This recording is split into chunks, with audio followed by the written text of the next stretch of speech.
su'aalo waaweyn ayaa dul hoganaya mustaqbalka Soomaaliya waxaana kamida ma dhici kartaa in kooxda AS u xoog roonaato talada Soomaaliya maxaa dhici kara haddii ciidamada shisheeye ee jooga dalka isaga baxaan yaa military ahaan xoog roonaan doona ciidanka qaranka Soomaaliyeed mise AS yaa tira ahaan agab ahaan taageero shacab ahaan ciidan ahaan isku duubni nafsiyad iyo niyad ahaan xoogganaan doona labadan dhinac ee 20 sano loolamaya inta aynan su'aalahan u galin aan ku siiyo hordhac kooban muddadii u dhaxaysay Abriil 2023 ilaa Maarso 2025 Soomaaliya waxay ahayd goob dagaal iyo gegida dhimashada waxa la diiwaan galiyay ku dhawaad 6,000 oo dagaal inay dhaceen waxaana la diiwaan galiyay in dagaaladaasi sababeen dhimashada 15,000 oo qof oo Soomaali ah marka la barbar dhigo labadii sano ee ka horeysay muddadan inkasta oo dagaaladii la diiwaan galiyay ay ahaayeen tiro la mid ah qiyaastii 5,724 haddana khasaaraha dhimashadu wuu ka yaraa isagoo ku dhawaa 11,450 taasi waxay muujinaysaa in dagaaladu sii kululaadeen dhiigga daadanayana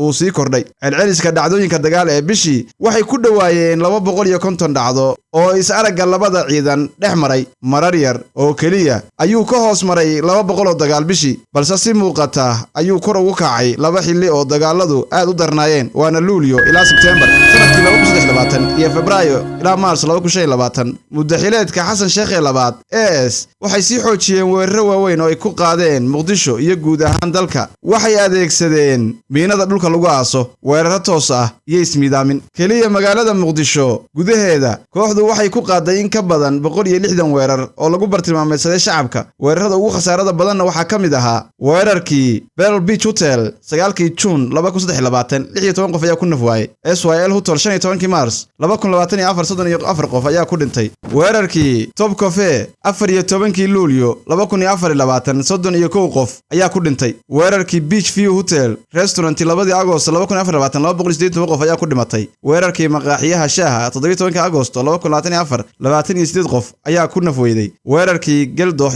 Bar and Restaurant 18 September 2024 16 qof ayaa ku dhimatay qaraxii ka dhacay banaanka iskuulka tababarka booliska 17 October 2024 13 qof ayaa ku dhimatay weerarkii kolonyada madaxweynaha 18 Mars 2025 ugu yaraan 10 qof ayaa ku dhimatay weerarkii madaafiicda lagu qaaday garoonka diyaaradaha ee Aadan Cadde iyo xerada Xalaan 19 Mars 2025 weeraradii Hotel Qaahiro ee magaalada Beledweyne 11 Mars 2025 waxaa ku nafwaayay inta u dhaxaysa 6 ilaa 11 qof weeraradani waxay tusaale cad u yihiin in AS awood u leeyihiin inay wax ku fuliyaan gudaha caasimadda iyo magaalooyinka waaweyn taas oo muujinaysa sida dagaalku u yahay midaan meel fog ka jirin balse albaabada Muqdisho soo gaaray sanadkii 2024 AS waxay hoos u dhigeen weerarada balse markii la gaaray Febraayo ilaa Maarso 2025 waxay soo qaadeen duulaan weyn oo ka dhan ah goobaha ay dawladdu gacanta ku hayso dagaalku waxa uu ka bilowday gobolada Hiiraan iyo Shabeellada Dhexe kooxdu waxay duulaan ku qaadeen Ceel Saleebaan oo 20 kiiloomitir u jirta Aadan Yabaal Biyo Cadde oo 40 kiiloomitir dhanka bari ka xiga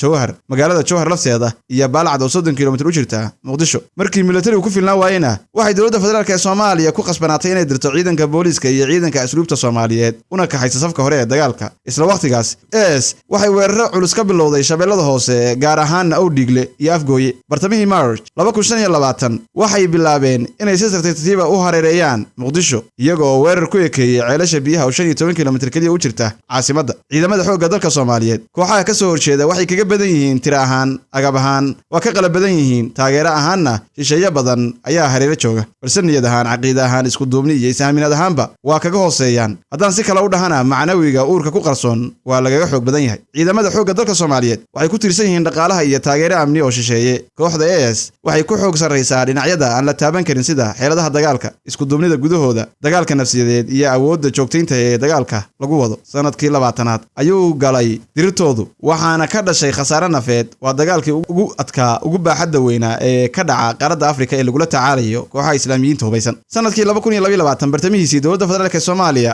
waxay ka faa'iideysatay kacdoon beeleedyo ka dhan ah AS waxayna bilowday duulaan ballaaran oo ka dhacay Hiiraan iyo Galmudug ilaa Abriil 2023 waxay dib u qabsatay in ka badan 200 oo tuulo iyo deegaan hase ahaatee dawladdu si joogto ah uguma guuleysan hirgelinta siyaasadda xasiloon waxayna 2023 oo dib isu habaysay ay qaadeen weerar ka dhana dawladda. Maanta Oktoobar 2025 kooxdu waxay muujinaysaa caar hor leh oo goobaha dagaalka ah. Weerarada ciidamada dawladdu waa hakadeen, waxayna isaga noqdeen sidii ay ahaayeen 8 sano ee la soo dhaafay. Ciidamada xoogga dalka Soomaaliyeed waxay helaan taageero iyo hub badan oo shisheeye, balse ku tiirsanaanta iyo isku halaynta shisheeyuhu waa waxa hoday xooggoodii ee wiiqay ahaanshiyahoodii.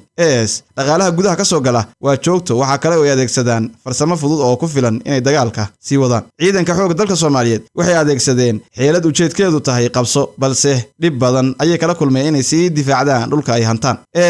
waxay adeegsadaan xeelad daalin ah, qaraxyo iyo weerar kadisa oo culus. Ciidamada xoogga dalka Soomaaliyeed waxay isku dhaxdaadsan yihiin beelo, macawisley, ciidamo kala ujeeda ah oo shisheeye kala duwan tababarkooda iyo mushaarkooda bixiyaan. Niyadda ciidamada xoogga dalka Soomaaliyeed waa ay dhaawacan tahay, waxayna la ildaran tahay xanuunada aan dhaymaha sahlan lahayn sida musuqa, mushaar la'aanta iyo kalsooni darro. Inkasta oo kor loo qaaday qaab bixinta mushaarka iyo hubaynta, haddana dawo dhammaystiran lagama gaarin.